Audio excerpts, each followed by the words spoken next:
حضرت عمر کا اسلام لانا اسلام کے لیے عزت کا ذریعہ بنا اور بلند آواز سے نعرہ تکبیر مکے کی فضاؤں میں بلند ہوا۔ 40 مسلمان جب ہو گئے تو پھر میرے رب نے کہا یا ایھا النبی حسبک اللہ، اے نبی تمہارے لیے اللہ کافی ہے، ومن اتبعک من المؤمنین، اور تمہارے لیے اہل ایمان کافی ہے۔ حضور علیہ السلام کے حوالے سے ان کی حساسیت اور ان کا جوش و جذبہ اور ان کی غیرت ایمانی دیدنی تھی۔ حضرت شاہ ولی اللہ محدث دہلوی علیہ رحمہ فرماتے ہیں کہ 17 مقامات پہ قرآن مجید میں حضرت عمر کی رائے کے مطابق قرآن نازل ہوا۔ یہ اللہ نے حضرت عمر کو شان عطا فرمایا۔ اور پھر جب حضور علیہ السلام کے وصال کے بعد حضرت عمر سیدنا صدیق اکبر کے وصال کے بعد بھی تخت خلافت پہ بیٹھے، 22,55,000 مربع میل پہ آپ کی حکومت کی حدود پھیل گئی، اور حضرت عمر کی حکومت صرف انسانوں پر نہیں تھی، عمر کی حکومت پانیوں پر بھی تھی، عمر کی حکومت آگ پر بھی تھی، عمر کی حکومت ہواؤں پر بھی تھی، اور عمر کی حکومت دھرتی پر مٹی پر بھی تھی۔ آپ جانتے ہیں کہ مصر کے گورنر نے لکھا کہ یہاں تو عجیب کہانیاں ہیں۔ کیا ہوا؟ کہا کہ دریائے نیل اتنی دیر تک چلتا نہیں جب تک ایک نوجوان لڑکی کو زیورات سے آراستہ کر کے نیل میں ڈالا جاتا ہے، پھر نیل چلتا ہے، اور یہ برسا برس رسم جاری ہے۔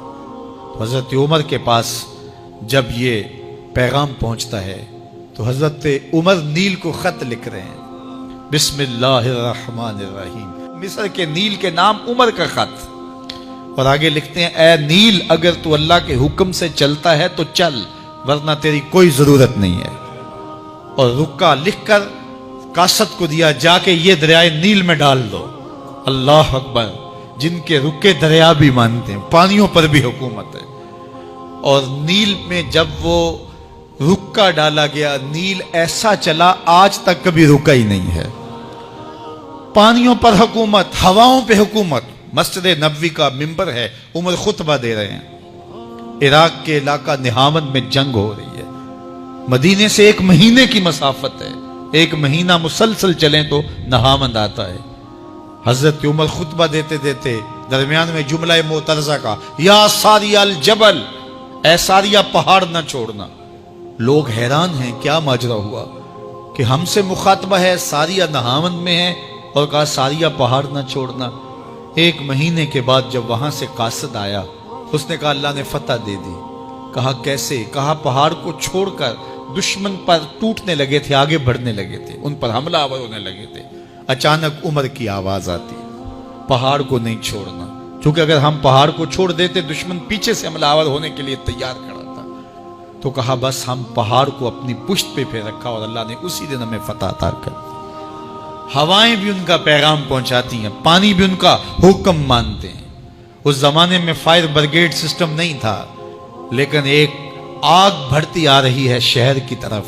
لوگوں نے حضرت عمر کو بتایا، امیر المومنین، آگ پھیلتی آگے بڑھتی چلی آ رہی ہے اور شہر کو اپنے قابو میں لینے والی ہے۔ عمر اپنی چادر اتارتے ہیں اور حضرت تمیم داری کو دیتے ہیں، کہا یہ چادر لے جاؤ اور ایسے ایسے کرو، آگ پیچھے بھاگتی چلی جائے۔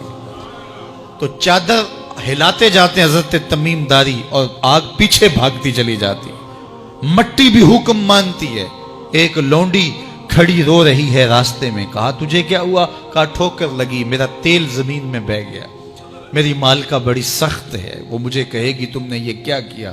عمر درہ زمین پہ مارتے ہیں، فر الارض الم عادل علیک، زمین عمر نے تیری چھاتی پہ عدل نہیں کیا؟ تو عمر کے ہوتے ہوئے اس کا تیل پی جائے؟ زمین تیل باہر نکال دیتی ہیں، فرماتے ہیں ڈال لے اپنے برتن میں۔ تو یہ عمر کے ان کا حکم مٹی بھی مانتی ہے، ان کا حکم ہوائیں بھی مانتی ہیں، دریا بھی مانتے ہیں، ان کا حکم پانی اور آگ بھی مانتی ہے۔ وہ عمر، میرے حضور فرماتے ہیں ان الشیطان یفر من ذل عمر، میرا عمر وہ ہے جس کے سائے کو دیکھ کے شیطان بھی بھاگ جاتا ہے۔ حضرت عمر رضی اللہ تعالیٰ عنہ نے ایک بہترین نظم و نسق دیا اور امور سلطنت کو اس انداز سے منظم کیا۔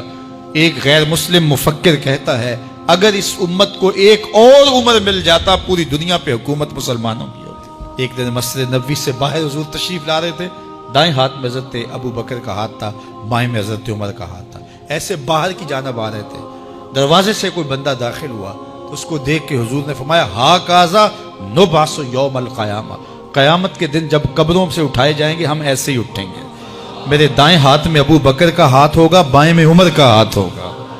اللہ اکبر۔ جے شک ہووی تے چل مدینے، جے شک ہووی تے چل مدینے، آ ویکھ لے جوڑ مزاراں دا، بن یار نبی دیاں